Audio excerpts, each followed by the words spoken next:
Hi and hello, watch fans, and welcome to another edition of The Real Time Show with me, your friendly neighbourhood watchmaker, Rob Nuds. Today I'm flying solo and joined by the creative director of Paulin Watches based in Glasgow, Imogen Ayres. Imogen, welcome to the show. Thanks for having me.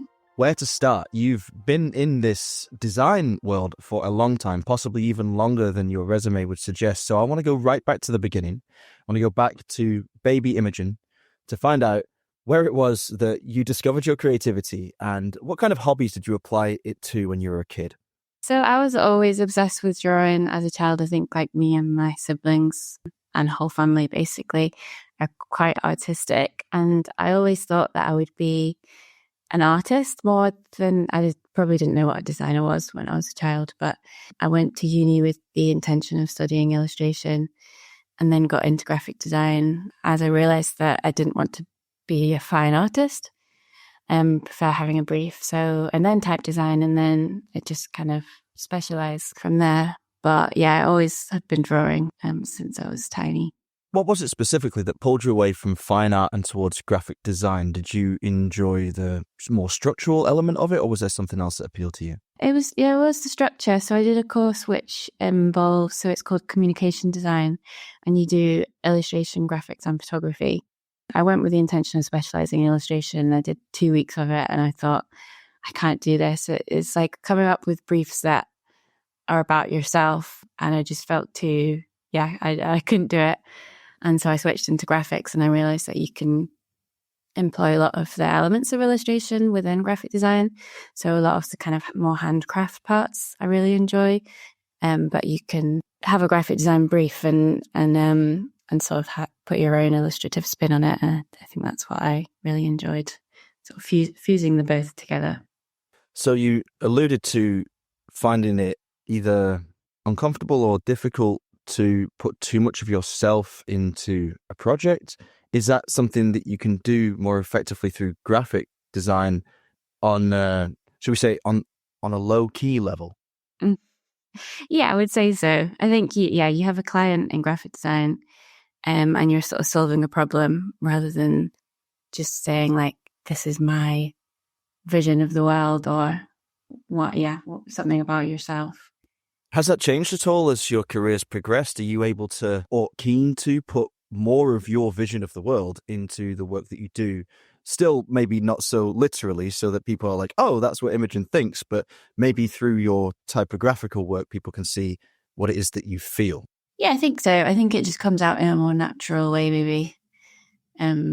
Your influences and sort of historical references can show that in a more subtle way. I mean, you've been going quite a while now. You're nearly 10 years out of university. So what was it like finding your first jobs in the design world? How did you do it? So my first job in the design world was for Paulin. So yeah, it was my first job out of university, and it was a recommendation from someone that I did an internship. So I kind of just never left, or I left but didn't fully disengage. So it's been a long time. It's been my whole adult career, really, in the watch world. So this was a recommendation from somebody that either thought you'd be a good fit for the culture of the company or for watch design or watch typeface design specifically? Yeah, it was originally just typeface design. It was bespoke numerals. And this was sort of 2 years into Paulin, or maybe a little more, maybe 3 years into Paulin's life. And they'd only ever done like non-numeric watches before. So they decided to get someone in to do type design, and then started doing dials, and then it just kind of grew arms and legs. And that was also the start of Anno Dane. So I got in there right at the beginning of that journey. So anybody that doesn't realize this, Anno Dane and Paulin are intrinsically linked. They are sister brands effectively, and you have worked for both of them since 2016, creating typefaces. Have you done all of the typefaces for Anno Dane? Yeah, I've done all of them. Well, that's incredible. Do you have a favorite? Yeah, I think I do. So I really like the Model 2 numbers, and we've got a new version of those which are coming out soon. And I also really liked the ones that we used on the Hodinkee collaboration, the Sunburst style. I think they were really fun. I absolutely agree. I love the Model 2 numbers. They are some of my favorite numbers in the entire industry. What is it like designing a typeface for a watch? Are there any things that you need to be aware of, practical things really, I mean, that change the way that you actually go about the design itself? So, I mean, when you apply numerals, pad printed numerals to a watch face, do you have to account for any material idiosyncrasies? For example, I remember Lewis said to me once, that's Lewis Heath, whose episode of The Real Time Show you can listen to if you scroll way, way, way, way back. He was one of the first guests ever. I think he said to me something about the bleed of the inks they originally tried to use on the enamel dials on the flux surface was too much, and it wasn't crisp and precise. And I think he said you ended up using whiskey bottle ink or something like that. Does that affect your design process from the get-go? It does, yeah. So I think that they've got the system pretty well down now, so that you don't have to worry about it too much. But I think there's something that I do think about at the very start of designing numerals. You don't want to have like really tight corners, and there's like a minimum line thickness, obviously, that you also have to account for. But it's more than printing, it's more other processes that have limitations. So if we were to do applied or champlavé enamel at any point, then that would have even more limitations. But I do actually, as I said about going into design, I do enjoy having a brief, and I enjoy having quite strict limitations set. So using that as your starting point is sometimes quite an interesting way of designing something. You sound like a perfect fit for the watch industry. You're also echoing my personal sentiment about watchmaking. What I love about it is you have to be creative and expressive within very tight constraints, using a minuscule canvas to tell a story. What was it that inspired them? Let's stick on the Model 2 numbers specifically. What inspired those numbers? Did you just sit down with a pen and paper and start sketching, or are there elements of the world around you hidden in those numbers somewhere? So actually Lewis had a reference for those ones. So for Anna Dane, all of the numbers have come from a similar starting point. So we try and have that a kind of thread visible throughout the whole series. So for the Model 1, that was map typography, which was often hand drawn and had old maps often combine like many different styles of typographies really seamlessly, and that I found that really inspiring for the Model 1. And then for the Model 2, we sort of took that same sort of silhouette. They have like quite a similar proportion and similar angles, but we put in these sort of cuts in the thicks and thins, which was inspired by an old alarm clock, I think, of Lewis's, or an old piece of machinery. Which is, I also often really like logos and typography on kind of more industrial references, which is interesting, but they often have really, really good logos and good type. Can you think of any of those logos right now? Because we have, you won't believe this, but within our podcast community, we have an inordinate number of tractor fans. So it's a bit of a running joke that for the real diehard listeners of A Real Time Show, we call it the Real Tractor Show because we talk about tractors all the time. And so there's, I don't know what's wrong with us, but we love these massive old farm machines that have these great logos, which nowadays maybe wouldn't even make it off the drawing board. People would either say they're too basic or the spacing's all wrong. But there's something about them, this old school industrial design, which still appeals and still speaks to us. Like, can you think of any of the ones that you really, really love? Yeah, I think probably my favorite logo in the world is the Biffa logo, which is always on bins. It's so good. Yeah, that's a cool logo. I almost see it a little bit in the Paulin typeface. Yeah, maybe it was an influence there. All right, so you mentioned on the Model 1 that the typography is inspired by cartographical print, and that maps, old maps especially, were able to mix several different styles of font together effectively. Now, I'm not a graphic designer. I'm occasionally asked for my opinion on fonts and mixed fonts on watch dials for different elements of the dial. Obviously, the word mark, the model name, perhaps the minute track, the hour markers. Are there any tricks or tips even you could give the audience as to how one can effectively mix different typefaces without creating a dog's dinner? It's quite a skill, really. I don't know if there's a sort of cheat sheet. I think designing your own is obviously a way to ensure that there's kind of cohesive thread. So with the Model 1 minute track and hour numerals, they have like a very similar proportion, and those angles again are echoed. But then we've just really simplified the minute track, so they're a mono linear weight, whereas the hour numerals have a lot more contrast and thicks and thins and more detail.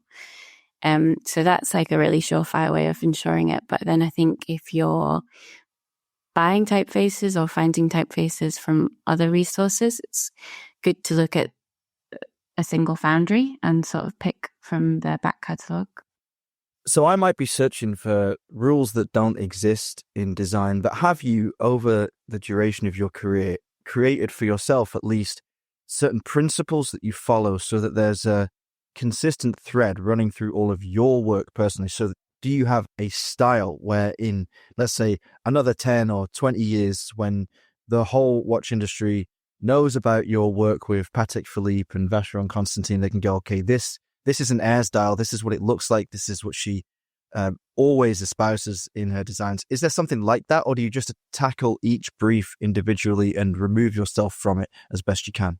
That's an interesting question. I don't think I have a particular style, as you can kind of tell from the contrast between aesthetics and Paulin and Anodyne. I think that's what's really fun about working with both of them, is they're so different. But I really love to find a sort of historic reference. But then that could be anything really. So I think there's a huge variety and not necessarily instantly recognizable. It's an interesting question, not one I'd really thought about before. Well, thanks. I do try to ask interesting questions every so often. I haven't got 100% strike rate, but I'm doing my best. So let's talk about Paulin then, because we touched on Anodyne a little more heavily at the start there. The Paulin fonts are also incredibly identifiable. I would say they're essential to the identity of the brand, and certainly one of the first things I think of when I think of the watches in general. What is the inspiration for those? What inspired you to have the double-digit 2, 4, 6, and 8, which is something I like for visual balance, but is not all that common in the industry? And do you also do the clock fonts? Yes, I do. So that was the clock font was our first bespoke type, so the first thing that I designed for Paulin. So that was on an original collection of watches that we don't stock anymore, but we are thinking about revising that font. So that was a kind of Art Deco-y inspired sort of nod to Glasgow and Charles Rennie Mackintosh. And then the current series, as we call that, the Geo font, and it was inspired by a modernist graphic designer called Wim Krul. And he does amazing work. Do you know him? His name rings a bell. Is he Dutch? Yes, I think so. I have a feeling, and this is, I may be proved wrong here, there was definitely a Wim that used to share the office next to Fratello's old office. You know Fratello, the magazine, the watch magazine. Yeah. I worked with them for 3 years, and when I first started, we had this awful, pokey little office above a supermarket on the outskirts of The Hague, and for years, the guy that had the office next to them was Wim something or other, graphic designer, famous typographer. So I think it's the same guy. That's crazy. Wow. The watch world is a small place. Talking of the watch world, you've been in the watch world for like you said, the entirety of your post-university career. Did you have a feeling or love for watches before you were given the tip to apply for the job at Paulin, or is that something that has developed since, or maybe hasn't?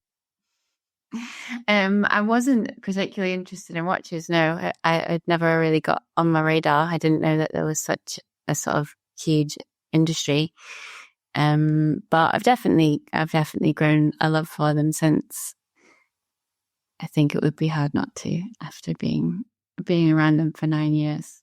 Having been in the industry now for that long, do you look outside of the briefs that land on your desk and find inspiration in other watch typefaces? Do you have particular favorite brands that you go to for inspiration, or is that not something you dare to do for risk of being influenced, perhaps? Not really for typography. I definitely have influences in other areas of watch design. I think everybody at Imogen and Paulin has quite a shared love of vintage watches.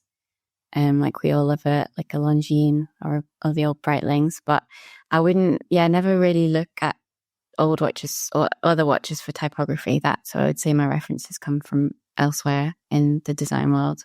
And I'm only part-time for Paulin and Imogen, and I still work in other sectors of design for the rest of my time. So I work in exhibition design and I do a lot of bespoke typography for other things. So I think probably those references are all kind of feeding into each other and influencing different areas of my work. Oh, so you're a gun for hire. That's interesting to know. I'm sure, because the Real Time Show's got a bit of a reputation for connecting designers with one another and setting up designers with other brands. So you might just have got yourself a new job. I won't tell Lewis. Don't worry. Aside from looking at watches for inspiration, which is not something you necessarily do you like to look at watches for yourself now? Are you a fan? Do you have favorite brands, any watches that you aspire to own or already have bought for yourself? Yeah, I'm not a collector at the moment. I have a few Paulins. But I've kind of been spending, so I started doing shows this year. I just did the Time and Tide British Weekender, and it's definitely getting to look at other brands in the flesh is definitely sort of inspiring me to start collecting. But I think I've always loved the Cartier tank. I think a Cartier would be a great one to have in the collection, especially the older ones. And for contemporary brands, I really like Farah as well. I think they're great. When I think of Farah, I think primarily of colour, like an interesting use of colour, the willingness to pair colours that I think go beautifully together, but maybe more conservative watch lovers find a bit jarring. Is that something that appeals to you as well, or is it more the form of the watches, the dial layouts, typography itself that you like? It is a bit of everything, but yeah, the colour is definitely something that always stood out to me. When you're designing a typeface, do you have an idea in your head of how it would best be presented? So, for example, would you ever find yourself in a position where you would say to either Paulin or Imogen, look, this typeface is great, but I don't think that it works as a light typeface on a dark background? I know it's a really basic example, which probably makes no sense, but you know what I mean? Is there sometimes moments that you feel, okay, this typeface would be great in this scenario, but it shouldn't be applied here in this way? Can color affect that at all? Yeah, I would say it's usually not color. It's usually more about materials and sort of production processes. Color is usually the last thing that we look at. I mean, I can think of one example where the color has been really influential in the design, but it's not out yet, so can't talk about that one. Oh, brutal. When does it come out, whatever it is you're alluding to? I think it'll be quite soon. I think it will be in the next year. In the next year? Okay, right. If it was going to be a couple of weeks, I'd say tell me what it is and that we won't put the episode out until it's debuted, but we better wait. So something new coming from, which of the two brands is this coming from? That one's for Imogen. That one's for Imogen. Okay, well, everyone should keep their eyes peeled on both brands because interesting stuff is happening in both spots. So we've asked about your favourite typeface for Imogen, but when it comes to Paulin, what's your favourite model? All the current models except the collaborations use the same typeface, but I definitely have a really soft spot for the small modal. So the manual modal, I think it's got the case is so nice. It wears really, really nice on the wrist. And I love the two new colorways that we did. So the slightly more neutral ones with the luminescent dials. So I think it would have to be the black one of those. Very smart. Yeah, the black one is extremely striking. I'm still obsessed with the Neo, I have to admit. I love it. Just the standard Neo is my favorite. I love the crown size for the case. It's one of those things that I have a personal obsession with large crowns, like oversized crowns. I think I'm probably in a vast minority, but it just really speaks to me when I see that. Is there anything about the watch case and maybe the crown, maybe the bracelets or whatever, that you have a personal leaning towards yourself. And are you ever consulted on the case design as well as the typography? Yeah, so I kind of often sketch at the early stages of the cases. Like maybe Lewis will have an idea and he'll come to me and we'll sort of do a sketch together, and then that goes to our product designer. So I'm often designed in the cases, but I usually have a brief for that.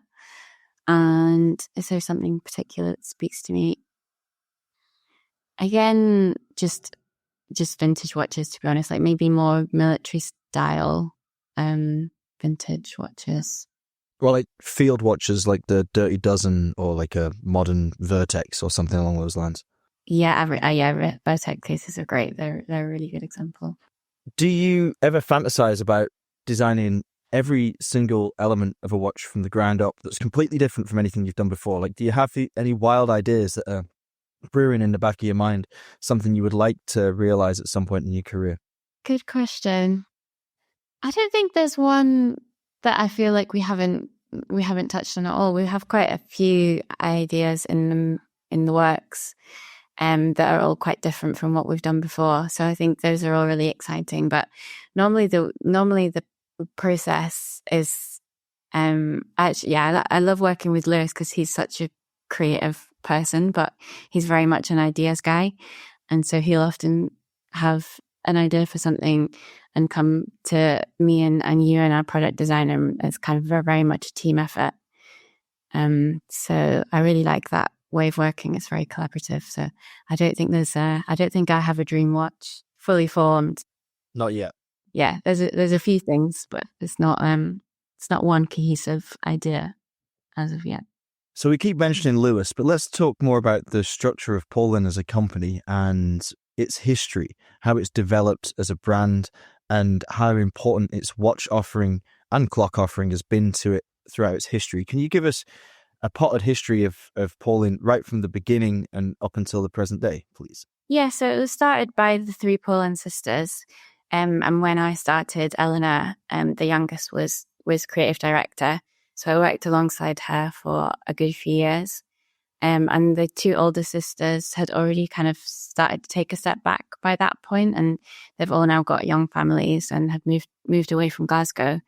And Eleanor recently had a baby too, and so she has stepped back from the company as well. And that was when we had a bit of a restructuring, and our rebrand came out, and we merged with Anodain.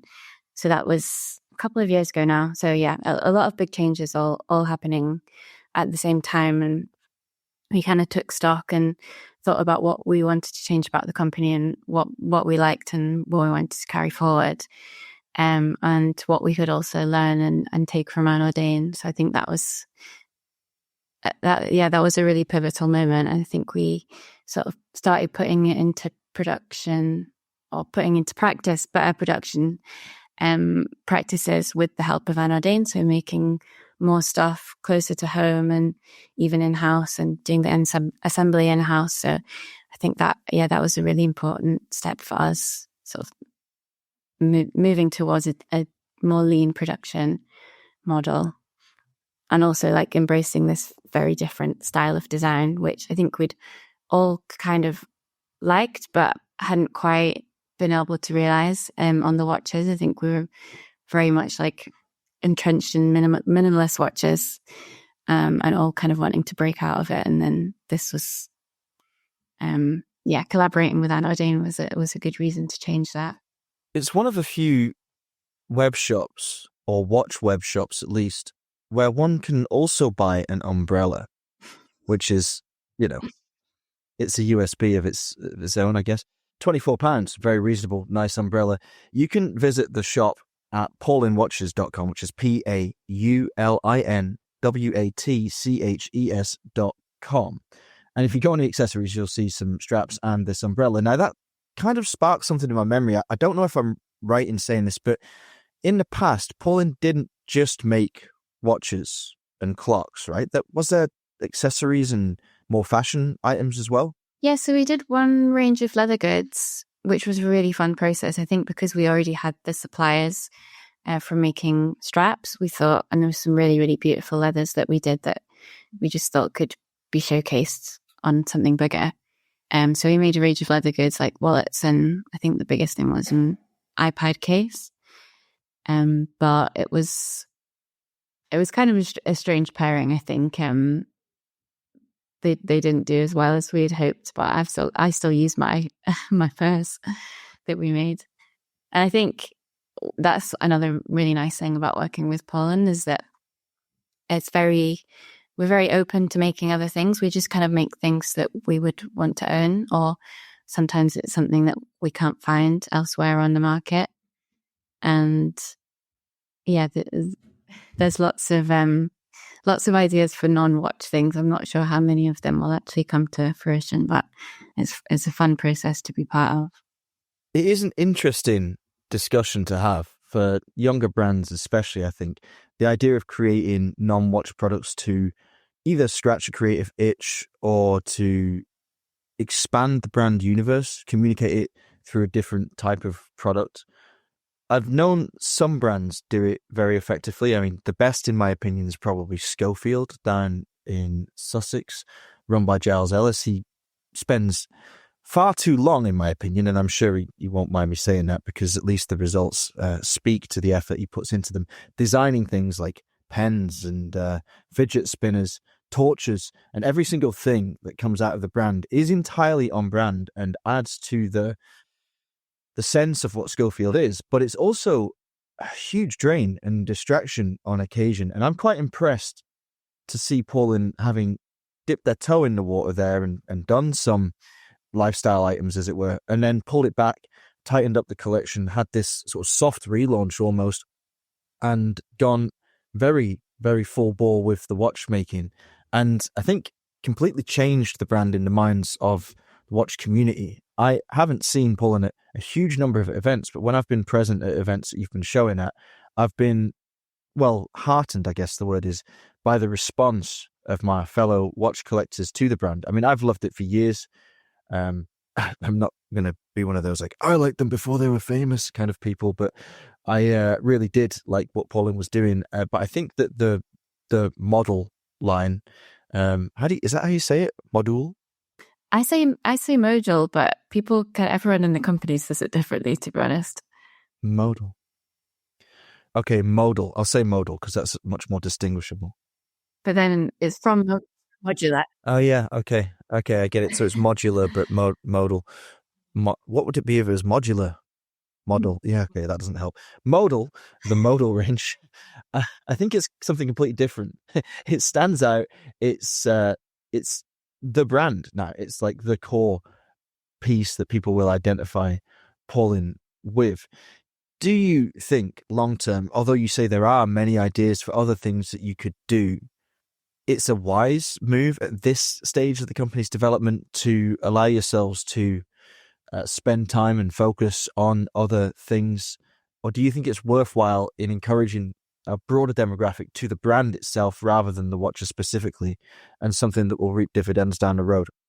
I think it's a fine line. I think we would only put something out now if it really seemed in line with our values. And I think the clock made sense, obviously, and maybe going down like a similar homewares route would make sense.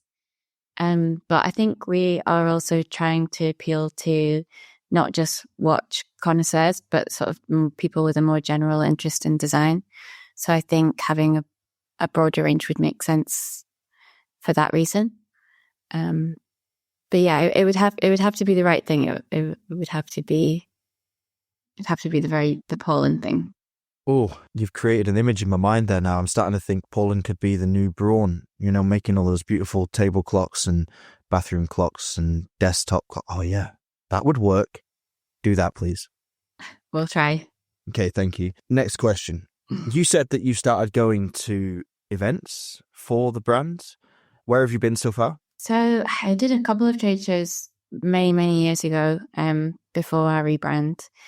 And the first one that I've been to recently had been the Time and Tide British Weekender, and then we also had a day yesterday, so it was maybe fresh in my mind. But we had our white room there yesterday. But I think, because that's in London, I'm based in London, it made sense for me to go. But I really enjoy meeting people and that are fans of the brand or not necessarily fans yet. It's really great to get that feedback in person. So it's definitely something that I would like to keep doing. What kind of feedback did you get from the people at the Time and Tide event? Quite a lot of different stuff. I mean, I think people like that we have options for different movements and different sizes, but I think once you start offering a few options, people want to see even more, and want like their favorite movement and in their favorite size, and could end up doing many more options. What else did people say? People often ask us to bring back the date window on the Neo. But when we had it, lots of people asked us to take it off. So it's quite hard to please everyone. Yeah, that's very true. How do you generally react to customer feedback? Because I think it's a really difficult thing to balance. You want, obviously, to listen to your audience or potential audience to a point, but then as a brand, you kind of have to set out your direction and, sail under your own steam, I think, most of the time. So what do you do? Do you make notes of frequently heard feedback and then, bring it up in design meetings to sort of say, shall we address this date window issue now, or shall we do something else? Shall we pursue our original plan, or what does it look like? Yeah, I mean, quite similar to that. We kind of keep track of things, and once it's come up a certain amount of times, you have to consider it, really. So actually the two new models of the modal, the more neutral styles, came about because people did keep saying, like, I really love the dial layout and the case and whatever, but the colours are just too bold for me. And we all love colourful watches, but I can now that we've done the more neutral models, I do really love them as well. So I think it's valuable to listen to. Obviously, you can't take everything on board, but we try and listen to our customers where we can. I think it's great that you've got so many exciting colours available, and I think that has become a key tenet of the brand itself. But I do think it's important to have a much more conservative piece or conservative pieces in the collection just to anchor it, so people can see the design without the chromatic embellishment, so they can really get a sense of what the watch is. It's not to say that those more neutral ones will be the best sellers necessarily, but I do think that they help sell the more extravagant pieces. At least that's the way I've always looked at it. I think people have to understand a watch first before they buy it, and once they understand it, they're more willing to take a little bit of a risk on a color scheme that they might normally avoid, such as baby pink and blue and red. It's incredible, the colors that you're mixing together.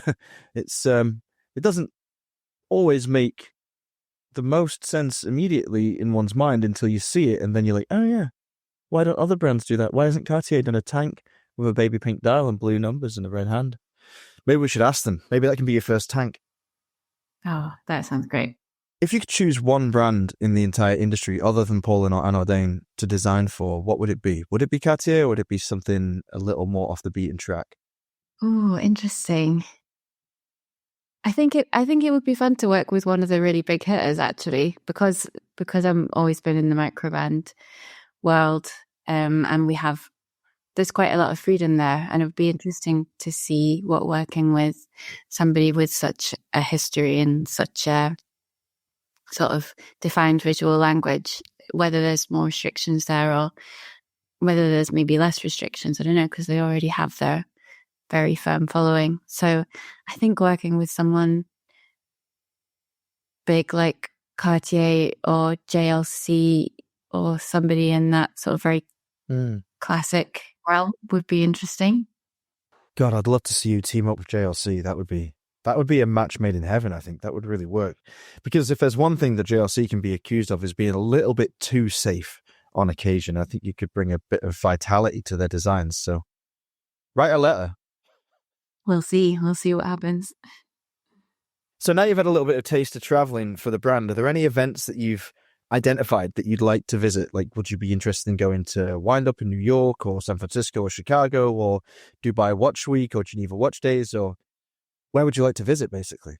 Yeah, I think one of the wind ups would be fun. I think we did quite well in Chicago. I think that was the most suited to our aesthetic. And apparently we have a lot of watch fans, or our watch fans, in Florida. So I don't know, maybe that's somewhere we could try and reach out to. They really liking the Paulin vibe there, apparently. I can see why, because of the colors. I guess Florida's a state where you can wear a lot of bright colors, and especially Miami would fit. I don't know of many major watch shows down there. There must be one or two in Miami that you could rock up to, and I'm sure find great success. Do you ever think about doing collaborations with retailers in regions, like specific regions, like designing a watch for that demographic? Yeah, I think we would. I think there's definitely, we're quite focused on them, or we have like quite a particular following at the moment in certain areas. So a lot of our customers for both brands are in the US. So I think we would like to try and branch out a bit, and maybe maybe Asia, maybe Japan. I think that's definitely what we'll be looking at in the next couple of years. Yeah, I suppose you've got quite a nice standard product for the Asian market. It's a relatively diminutive size. It celebrates quartz movements in some cases, especially with the display case back of the quartz movement, which is something I absolutely love. I wish more brands did it. I think that we should stop being mean to quartz and embrace it for the incredible technology that it is. I mean, I may be on a bit of an island there, but I really adore it.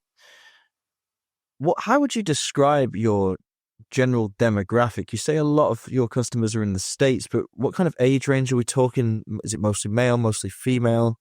What kind of jobs if you know what they do?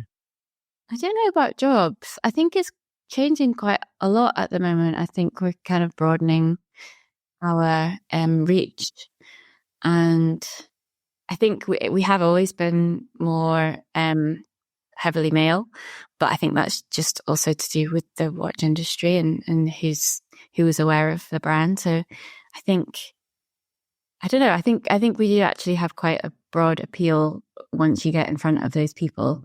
I always wonder with a brand like Paulin, especially when the price point is slightly repositioned from its initial offering. I mean, it's going up now, isn't it? We have models in the collection that are around £1,000, so over €1,000, and over $1,000 as well, which is very different from the initial offering of extremely affordable, much more, should we say, generic designs. Like now we've got really exciting, characterful, branded, fully bespoke pieces. I always wonder who's going to buy a watch like this. And normally for me, it's existing collectors who have other watches, more boring watches, basic stuff like Rolexes or Pateks or APs, and they want something fun for the weekend or for the holidays. And they see this brand and like, okay, it's credible. It's got its own design. It's got incredible typography. We know that. It is not scared of using color in a creative way. And they have the money. Obviously, they have the resources. I wonder, because this is what's interesting about the demographic analysis, is not necessarily like, is it male or is it female? Because in most cases with a watch, especially of this price, it'll be predominantly male, but it's split. The split of those customers, it's interesting because if the whole industry is between 5 and 10% female and 90% male, if Paulin was pulling in 20 or 25 or 30% female customers, then that would be a significant spike on the average, I think. And very, very interesting to know that this price point with this kind of remit is what can actually attract female customers to buy proper watches, not just like fashion fodder. So yeah, I think like the exploration of those demographics and like understanding them even further will probably be an essential step when you look to expand your presence in retailers, which is something you're keen to do, right? Yeah, for sure. And I think just, also trying to reach out of just the watch world and reach people that, as I say, have an interest in design. But it is we're at a bit of a funny price point for people that aren't aware of what goes into making watches and why they're that price. They can seem expensive, obviously. So it is kind of a hard line to walk. But we're hopefully make it clear why they cost what they do. I think that's a really important part of our ethos. Do you think that the alignment, the official alignment with Van Ordain helps in that regard, so that people almost they cross-pollinate the two brands' reputations and they both are embellished as a result? Yeah, I do. I think it really helps. And I think it also gave Paulin a bit of credibility in a way, because we were able to show like, look, we're improving on all these production processes, and we're trying to do more in-house, and we're really trying to push it, and we're really working hard on all those elements. And I think people already kind of trusted that Van Ordain was doing that, and it helped give us a little bit more of a boost for Paulin. So I think, yeah, it's been a really useful marriage. Will we ever see an enamel dial in a Paulin? I don't think so. I don't think it's quite right for us aesthetically, and also just we do want to keep, yeah, as you say, the prices have been increasing, but we are trying to keep them like around 1,000. So I think it's probably not feasible to do an enamel for that price. 1,000 or under, rather. I didn't expect you were going to say anything else. I was just reaching. Well, I guess that was the answer we all expected, but it was worth asking. Imogen, thank you for your time. Thanks for giving us the introduction to Paulin watch brand. Guys, if you want to find out more about this brand, please do check out the website. Like I said, it's paulinwatches.com. And you can find the brand on Instagram. Imogen, what's the handle? At Paulin Watches, I believe. Straightforward enough. Okay, very good. If you want to contact us on Instagram, if you have any questions for Imogen or Paulin or anyone at Van Ordain, we'll pass them on. You can do so by reaching me at Rob Nudds, that's ROBNUDDS, or Alon at Alon Ben Joseph, ALONBENJOSEPH, or David at DAVAUCHER. You can contact us via email, either Rob, Alon, or David at therealtime.show, and of course via the contact form on the website www.therealtime.show. Thanks for tuning in. We'll be back soon with more top quality watch content. Until then, stay safe and keep on ticking.